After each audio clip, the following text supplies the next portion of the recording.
Good. All right. So today we're gonna continue discussing about recovery, and that essentially means that after the system crashes, we want to restore the database into a consistent state. We want to guarantee durability, which means that the changes of committed transactions persist, and atomicity, which means that we won't have the effects of any partially executed transactions. Now, the component which guarantees that is the recovery manager. And the last time we have started discussing about one of the most popular algorithms for recovery, which is the ARIES algorithm.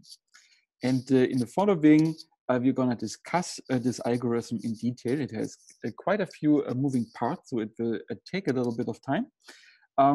We first will discuss the data structures. We already talked about that a little bit last time. And we're gonna discuss about the runtime phase of the algorithm as long as everything is going well. And then finally, we will talk about the recovery phase, so how we bring the database back into a consistent state after we had a crash. So this over here is a high-level overview of all the data structures that the ARIES algorithm uses. You can see it's a couple of different data structures. Some of them are stored in main memory and some are stored on hard disk. And everything which is in main memory will be lost during a crash, while the things on hard disk persist. Now here, first of all, two components that we have seen before, which are not directly part of the ARIES algorithm. We have the buffer pool, which is the portion of main memory reserved for the database system. And we have slots in order to store pages of data. And on hard disk, we have, of course, the data pages themselves. Everything marked in blue is specific to the ARIES algorithm. And in the following, we're going to quickly go over those different data structures and say what they are all about. First of all, we have seen that the idea in order to be efficient and still allow a recovery after a crash is to do logging. So we produce small entries that essentially describe what changed. And when we generate those entries, first of all, they are stored in main memory in the log tail buffer. So the last few log entries will always be buffered here in main memory. And that means, of course, that they are not yet persistent. So if the system crashes, then we would lose this last part of the log. The flushed LSN essentially tells us until which log entry the log has been persisted. So each log entry is associated with a so-called LSN, which means a log sequence number, which is just some monotonically increasing ID number for those log entries. If you imagine the log as a text file, then it could, for instance, be the line number. And the flushed LSN essentially tells us up to which line we have written the log to hard disk already, where it will be safe in case of a crash. And in order to make certain guarantees, it's very important that we keep track which part of the log is currently safe and which part of the log is currently in volatile storage. And this flushed LSN that keeps track of that last log entry that was written to hard disk. And that here, as already discussed, is the hard disk portion of the log. So those are the log entries that will be used during the recovery. Every once in a while, we are writing out the content of this log tail buffer to a hard disk. We say that we flush it. And here on hard disk, we have the persistent portion of the log. We have a transaction table data structure, which essentially gives an overview of active transactions. So it stores for each transaction that is currently executing some additional information, which makes it easier to recover operations from that transaction. And then the dirty page table that keeps track essentially of pages that are currently on hard disk and in memory, and the in-memory version differs from the hard disk version. So that happens if we have loaded one of those data pages from hard disk into the buffer pool, and then we changed it. At that point, it becomes a dirty page because we have two different versions. And if we had a crash at this point, then the main memory version would be lost, and along with it, all the associated changes. So dirty pages, those are pages where we might have problems in case of a sudden crash. For other pages, we still have the most recent version on hard disk, and that version will still be available after the system comes back online. Then, for each of the pages in our buffer pool, we now introduce the page last LSN or page LSN, which essentially indicates for each of the currently loaded pages in the buffer pool, what was the last log entry that changed this page. So when we are keeping track of log entries, we are always referring to them by the log sequence number LSN. And here we keep track of the last LSN that affected each of those buffer pages. And we don't only have this in memory, but we also have this on a hard disk. So the on-disk version also captures the last LSN that affected this on-disk version. And if we have a page in a version on hard disk and in a version in memory, then we can use this page LSN to decide in certain situations how much those two pages differ, for instance. Right? So basically, this is like a timestamp of the last change. All right. Now, so in the following, I'm going to discuss those data structures in more detail. That was now the high-level overview. We are not now going to go more into detail. Starting with the structure of the log. So far, I've generically talked about log entries. So let's see how they actually look. So first of all, there's multiple types of log entries depending on the event that they are describing. So for instance, if we are updating data, then associated with that, we generate an update log record. This log record contains fields to store the value before and after an update, which is important because we might have to redo operations whose effects were lost due to a crash, but we also might have to undo operations of transactions that have only partially executed once the crash comes in. And in order to make an undo, we also need the old value before the corresponding change. That's why the update log records store both the old and the new version of the value. If a transaction commits, then we also need to keep track of that in the log. During recovery, we essentially need to decide for each transaction, is this a transaction that had already committed once we crashed, or is this a transaction which was still running during the crash? In that case, we want to abort it. So it's very important that we keep track in our log of those transaction commits. On the other side, transaction might also abort. We also keep track of that with the corresponding log entry. And so far, we always have talked only about transaction commit and transaction abort. Here, we additionally have the transaction end. And that is something which happens after the commit and after the abort. It is essentially indicating that the recovery manager has now done everything that it needs to for a transaction. For instance, for an aborted transaction, that would mean that we have undone all of the associated changes. And so essentially the end log record for transaction means that everything is done and we can now forget about this transaction. One final type of a log record is the compensation log record. And that essentially keeps track of when we undo the operations of transactions. Doing that is important already because while you are recovering your database system after a crash, In some cases, if you're really unlucky, you might have another crash while you are recovering your database. Perhaps the reason for the first crash is that the power supply is currently unstable, and maybe it remains unstable for a certain amount of time. So then it might actually increase the chances that you have another crash while you're currently recovering things. And those compensation log records, among other things, they allow us to keep track of which operations have already been undone, such that we don't try to undo the same thing multiple times if we can avoid it. So compensation log records essentially keep track of which undo operations we have already done.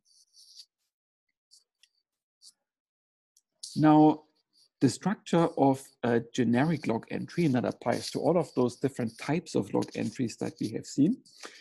First of all, a log entry has a log sequence number, of course, that is the ID by which we reference specific log entries. Then log entries always relate to specific transactions, which can, for instance, be the transaction which updated the data. And the transaction ID in the log entry keeps track of which transaction is associated with the event that we are logging. There's also a field named pref LSN, and that is essentially a pointer back to the last log entry that was generated by the same transaction. Now, very strictly speaking, that would not be required, but it often makes things more efficient because, for instance, if you want to undo the operations of one transaction, you undo them in reverse order, and this is when you want to jump, ideally through your log, only to the operations by that specific transaction.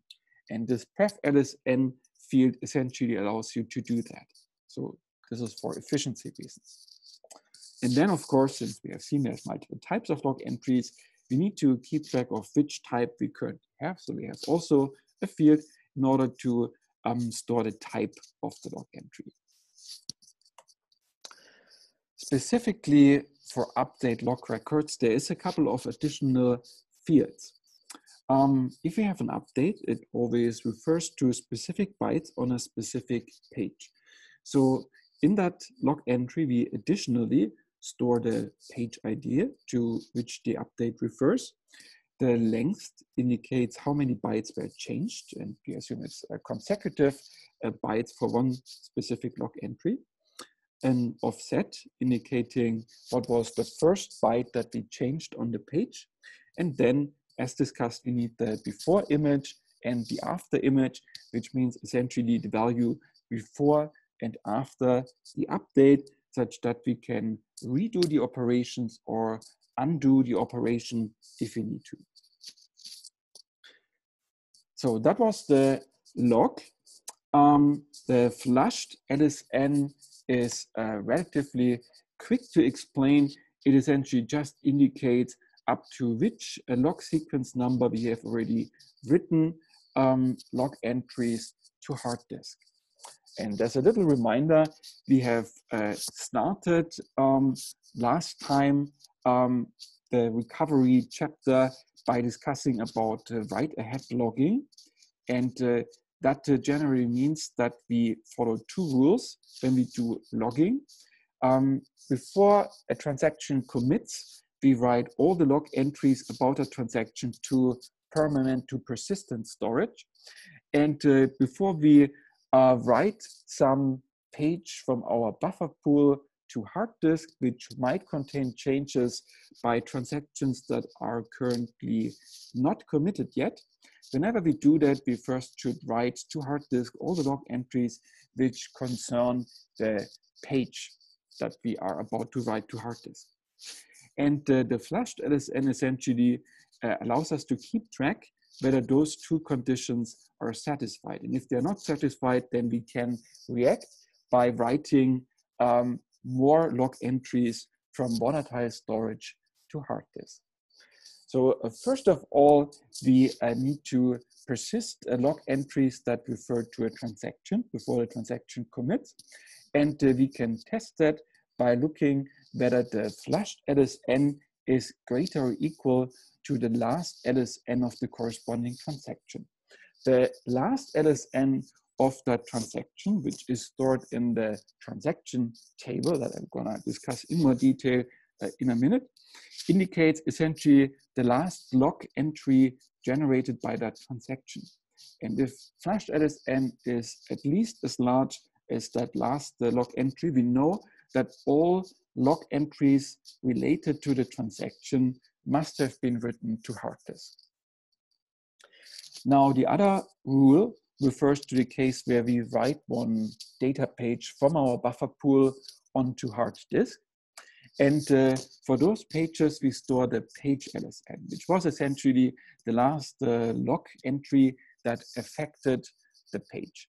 And if we can make sure that the flushed LSN is greater or equal to the page LSN of the page that we want to write to hard disk, then we can be sure that all the log entries which refer to that page, they have been made persistent. So the rules of write-ahead logging are satisfied.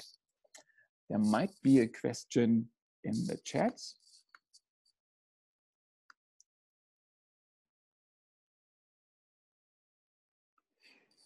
Yes, exactly. So flushed LSN essentially gives you the last log sequence number that was written to hard disk. And after that, the log entries are in volatile memory. So if there's a crash, then they will be lost. And the question here is whether the flushed LSN data structure is just a single entry. And that is correct. So the flushed LSN, that is the simplest data structure that we have seen on the screen, it essentially is just one single number.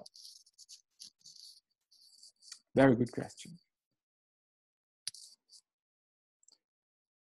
Is there any other questions at this point about the data structures? The ones that we have discussed so far? All right. And yes, in general, with this algorithm, I encourage you to ask questions once something is unclear, because it has lots of moving parts that build on each other. So yes, don't hesitate to ask questions in the chat. Okay, good. So this is the purpose of the flushed LSN, which essentially is just one single number stored in main memory. All right, now let's discuss a little bit about the transaction table. So the transaction table contains entries for active transactions. And for each of those transactions, it essentially stores 3 fields. First of all, it stores the transaction ID. Then it stores the status of the transaction, which can be running, committed, or aborted. And then it stores the last LSN of that transaction. And that is essentially the last log entry generated by that transaction. That is the transaction table. The dirty page table stores information about pages that are currently loaded into the buffer pool. A dirty page is generally a page where the in-memory version differs from the hard disk version, which means that the changes that we currently have in the in-memory version would be lost in case of a crash. So the dirty page table stores one entry for each of those dirty pages. First of all, of course, the page ID, and then the so-called rec LSN. And that is the earliest log entry which made the page dirty, basically. So starting from that log entry, the on-disk version starts deviating from the in-memory version. And that is very useful knowledge during recovery, because we know when it comes to the changes of a specific page, we only need to redo those changes starting from the back LSN. All right. One source of confusion in my experience when it comes to this data structure, that's why I'm proactively pointing it out, is what happens if you have multiple updates to the same page. It is easy to make the mistake to believe that the rec LSN, for instance, changes if you have multiple updates to the same page. That's tempting, but actually the rec LSN is set only once a page becomes dirty for the first time. Once there's further updates to the same page, we don't change the rec LSN anymore. So just pointing out one possible source of confusion here. All right, that was the dirty page table. Now finally, let's discuss a little bit about the page LSN or page last LSN, which is essentially just the log sequence number of the last operation that changed the page. So this is stored in memory and on hard disk. And if I have the same page on hard disk and also in an in-memory version, then those two might actually differ. So we always adapt the one in main memory if there's updates. And if at some point one of those pages get written to hard disk, then we essentially overwrite the old page LSN on hard disk. One little question to test your understanding. So if we consider the page LSN of the in-memory and of the disk version of the same page, what can we say about the two, about how they relate to each other if we know that the page is dirty?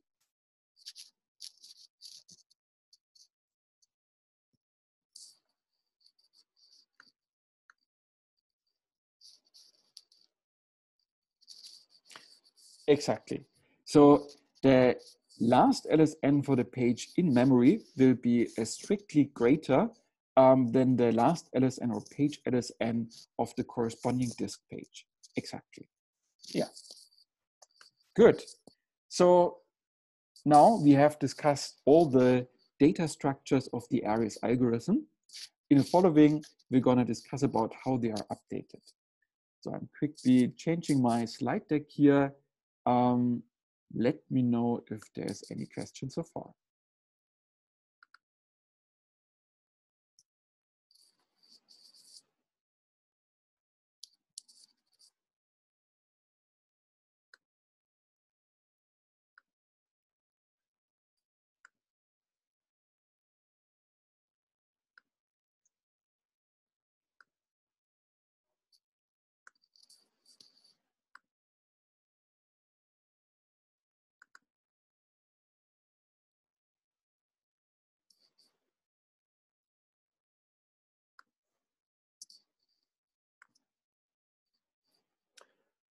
All right, so we continue discussing about the ARIES algorithm. So we are still talking about the recovery manager, and the relevant chapter in Ramakrishna and Garke is still number 20.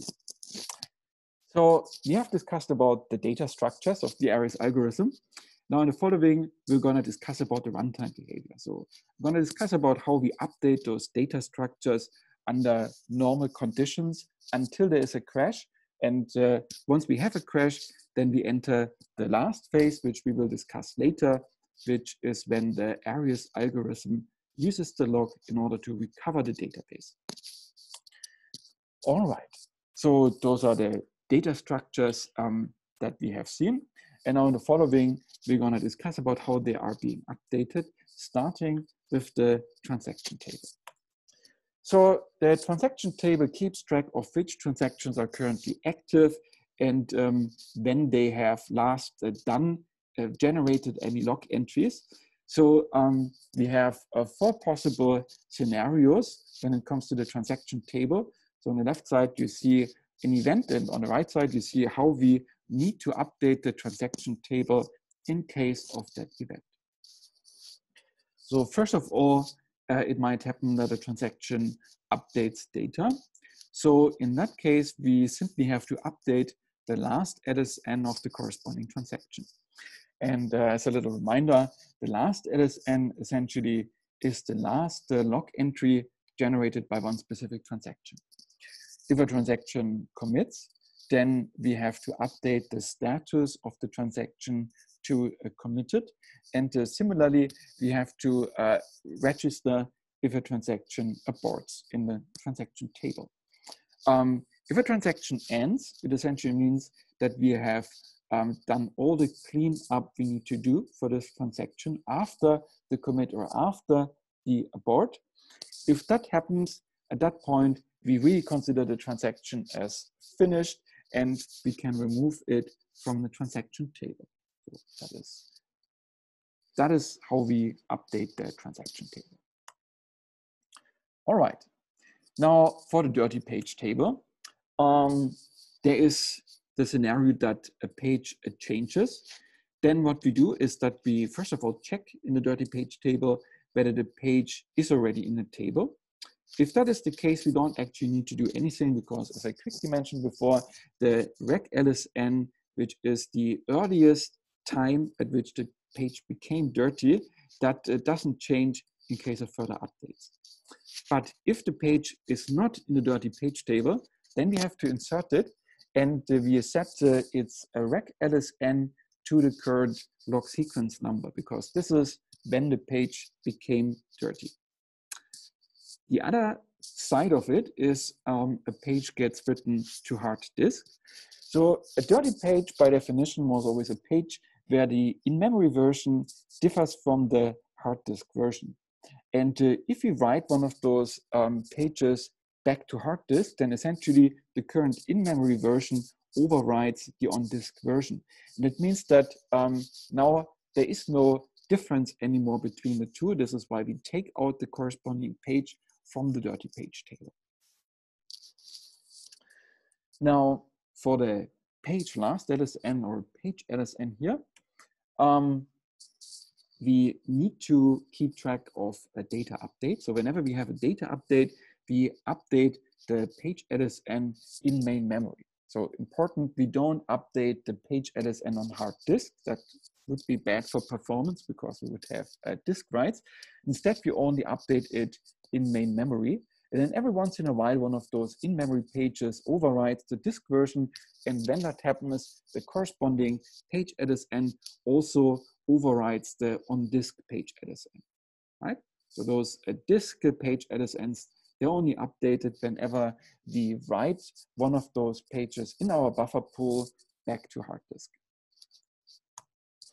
All right. Now, the log tail is the portion of the log which has not been made persistent yet. So this is still in a main memory. And in general, we have to generate log entries essentially whenever one of the events occurred that we have log entries associated with. We have seen those different types of log entries. And essentially, whenever a transaction updates data, we generate an update log entry. Whenever a transaction commits, we generate a commit log record. Whenever one transaction aborts, we generate an abort log record. And whenever we undo something, we generate a compensation log record. Whenever we finish cleanup for a transaction, we write the end log record. So essentially, we write log records for the different events that we have specific types of log entries for. And first of all, we write them into this log tail buffer in a main memory.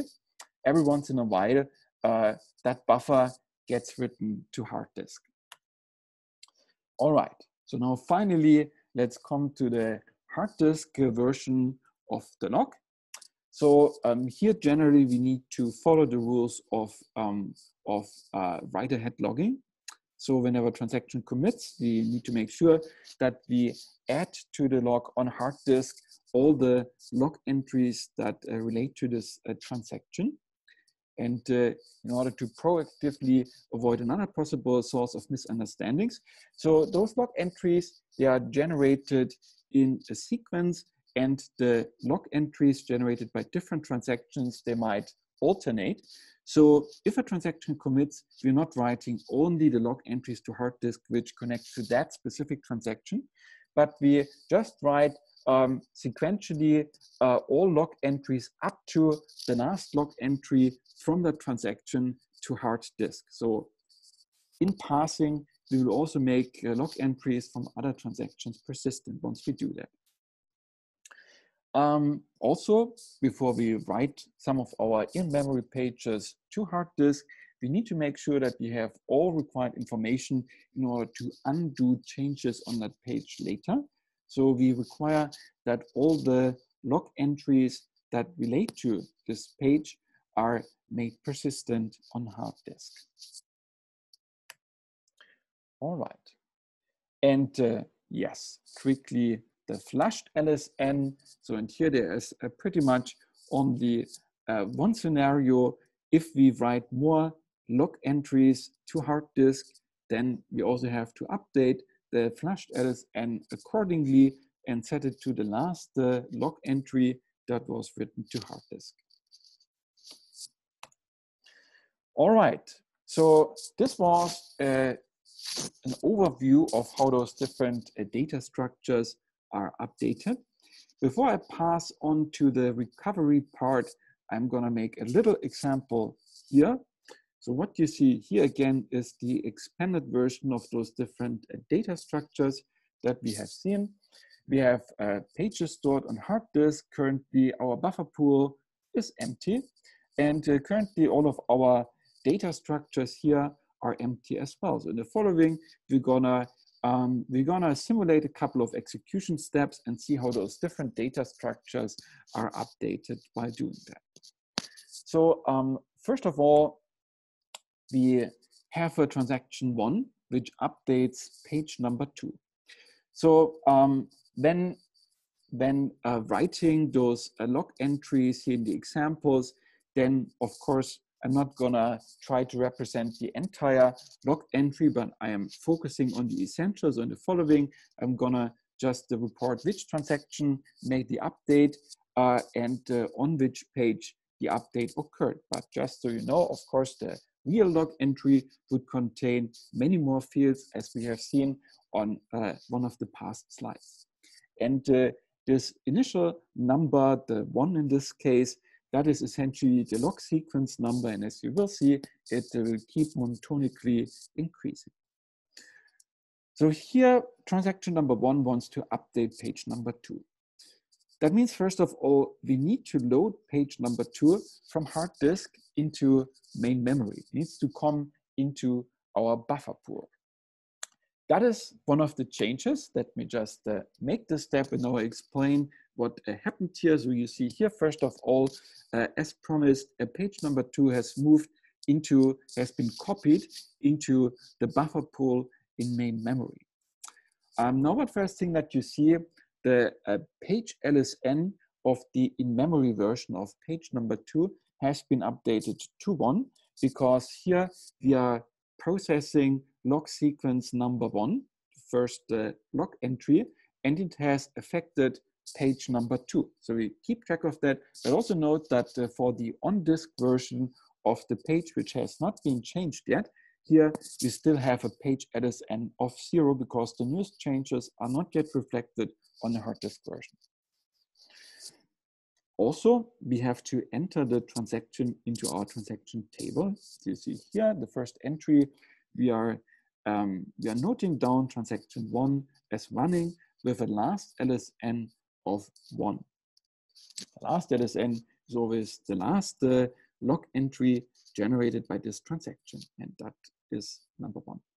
Also, page number 2 has become dirty because we have now diverging in-memory and hard disk versions.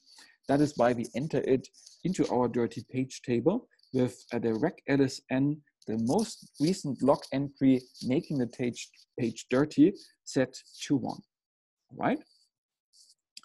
So that covers everything. Let's process the next operation. And here there's another transaction, transaction number 2, which updates a page number 5. All right.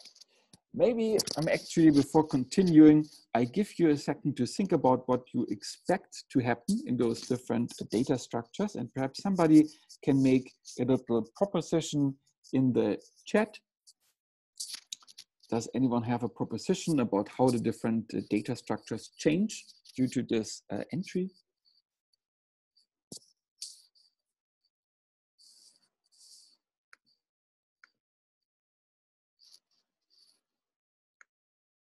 All right, very good. Okay, so I have a first proposition that page 5 will get moved into the buffer pool in main memory, and the page LSN, the page last LSN, will be set to 2. Okay, very good. Is there anything else that happens? Ah, very good. Okay, very good. So P5 gets added, the page number 5 that we are updating gets added to the dirty page table. And the last LSN, the rec LSN in this case, exactly will be set to 2 because this is when the page became dirty. And somebody else is proposing here also that we insert into the transaction table the entry transaction 2 running last LSN2. Absolutely correct. Yes. So those are the changes that we make in this case here. Very good. Exactly. So now we have moved page 5 from hard disk, copied it into main memory. We have changed it and kept track of that change with the page LSN. And we have inserted P5 into the dirty page table with rec LSN2. And we have marked transaction 2 as running with last LSN2. All right. Next operation is an update by a transaction 1 of page 2 again. All right. So what happens here is that we already have page number 2 in main memory. So we still change it and have to update the page LSN here in memory to 3. And for the other changes, so now some temptation might be to update something in the dirty page table, but that is not necessary because page number 2 is already in the dirty page table, and we only keep track of the first log entry by which the page became dirty. So here, the dirty page table, nothing changes, even if we have another update to page number 2. On the transaction table, in the transaction table on the other side, we have a change for transaction 1. It is still running, but now the last LSN, the last log entry it generated must be set to 3 because that is the current log sequence number. All right, let's continue. And at this point, a transaction 2 must commit. All right, so now let's see what changes here. That is actually an interesting case. So maybe let me just ask you that question again. I give you a couple of seconds to think about it, and maybe anyone can make a suggestion about what could change in those data structures.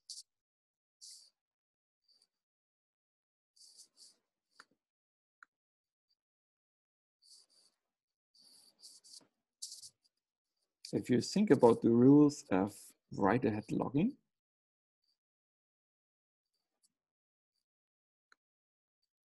okay, great proposition here. So people start talking about flushing the log, which is probably what we want to do, because for write-ahead logging, if you remember the rules, there was something that had to happen when transactions commit and something that had to happen when we write pages to hard disk, and both related to we have to write log entries to hard disk. And so here the suggestion is that we flush the first 2 log entries, and that is definitely required. Anyone does anyone suggest to flush more perhaps, or suggest to change some of the other data structures as well?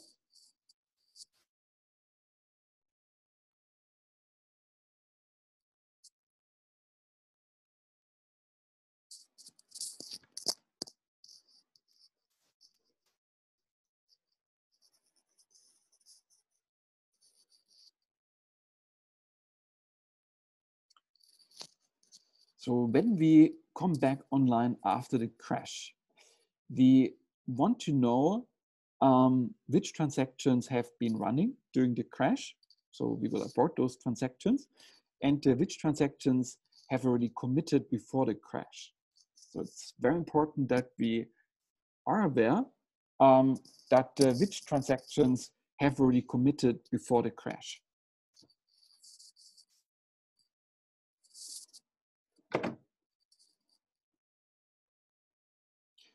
And there's also some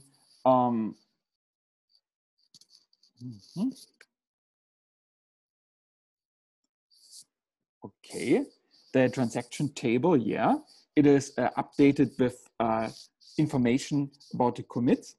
And here that is a little bit tricky because a priori it is unclear in which order those different data structures are updated.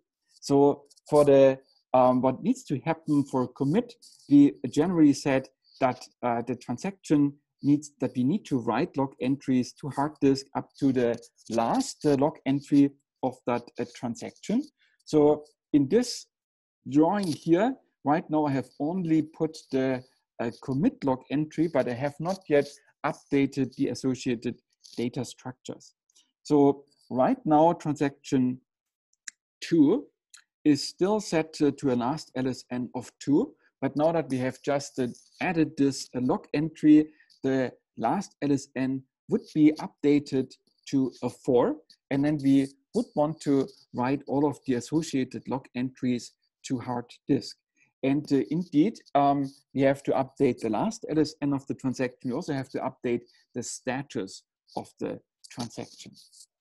And beyond that, the only other thing that changes is the flushed LSN in order to keep track of which portion of the log has already been persisted. So this is, yeah, very good replies here. So exactly, this is what I wanted to hear, that we have to write part of the log back to hard disk in order to make those changes, in order to persist those changes. Okay, let me quickly show that here. Actually, let me move the chat away so you can see my slide.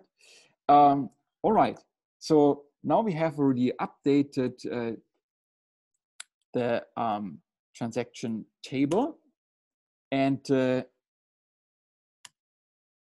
all right, and now we have written the log to hard disk. So here multiple things have happened at the same time when going from one to the other one. Strictly speaking, the status of transaction 2 should also be updated to a commit instead of running. Once we have the end log record for transaction number 2, then it gets deleted out of the transaction table anyway. But nevertheless, strictly speaking, this running should actually be committed now in the transaction table for transaction number 2. Beyond that, you see here that we have updated the flushed LSN to 4 because now we have persisted the first 4 log entries. We have the end log record for transaction 5, which means that we can take out this transaction from the transaction table. And of course, since we haven't written any pages to hard disk, we still have those entries in the dirty page table. Now let's continue a little bit further. Now we have transaction number 3, which updates a page number 7. And again, we have to move page number 7 from hard disk into main memory. Let me do that here. We have to update the page LSN of page number 7 to 6 because that is the current log sequence number. Also, transaction number 3 is fresh, so we have to add it to the transaction table. And page 7 had been clean before, now it becomes dirty, so we have to add it to the dirty page table with log sequence number 6 as the rec LSN. All right. So one more, transaction 1 now updates page number 8. So we move page number 8 into main memory. It also becomes dirty, so we added with rec LSN 7, and transaction 1 gets updated in terms of last LSN, and we set that to the current log sequence number as well. All right, so at this point, note that the buffer pool is filled up. So if we want to do any further operations on different pages than what we have in the buffer pool now, then we first would have to write some of those pages to hard disk. We quickly check whether there's questions. All right, and this is a great question. So the question was when transaction number 2 finished, why didn't we write the associated pages, the pages that were changed by this transaction, to hard disk? So that's a great question. In fact, there is a policy which is called the force policy. I can hear some noise here. Let me quickly. Okay. All right. So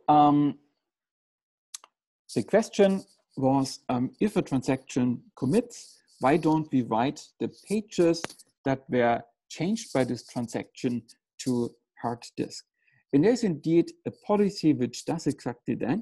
This is the force policy. We have discussed it very quickly last time. We went over it relatively very fast.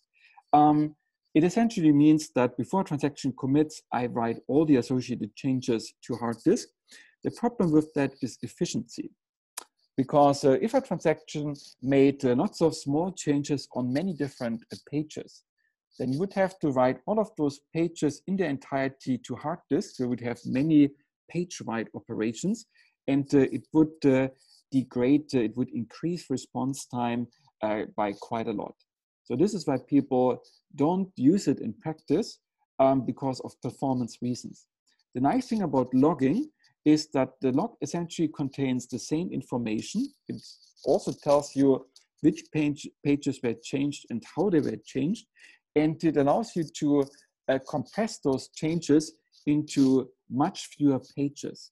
So instead of writing lots of data pages with small changes, you can just write at most one page with log entries which describe those changes in a very concise manner. So we avoid writing the pages for efficiency reasons, but instead we make sure that we write the log, which means that we could redo those changes if there was a crash. Otherwise, we just rely on the changes to the data that they are written to disk eventually once we need more space in the buffer pool and need to free up one of the slots. Great question. So that is why we do the logging, so we don't need to write the corresponding data pages to hard disk. And now I already mentioned the case where we eventually write the pages to hard disk if we need space in a buffer pool. And with the next entry, we have an update to page number 6 by transaction 1. And unfortunately, we don't have page number 6 in our buffer pool. And we also don't have any space left in our buffer pool. So we need to select one of those slots in a buffer pool in order to free it up. And since we currently have unpersisted changes in those buffer pool pages, before I can free it up, I first need to back up the changes to hard disk. We have discussed about buffer replacement policies.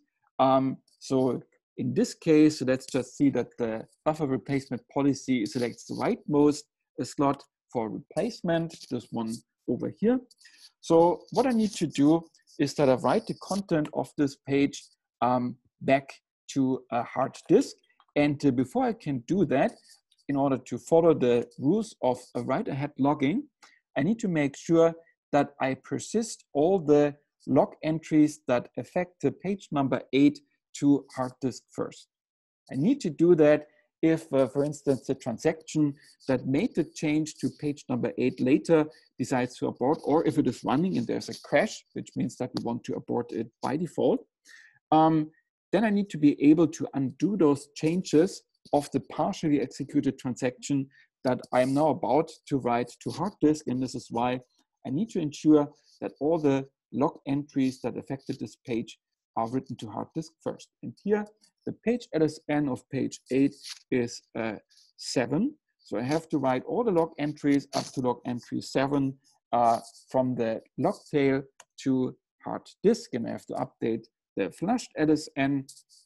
And now I'm ready to write page number 8 to hard disk. You see that the page LSN on hard disk finally changes.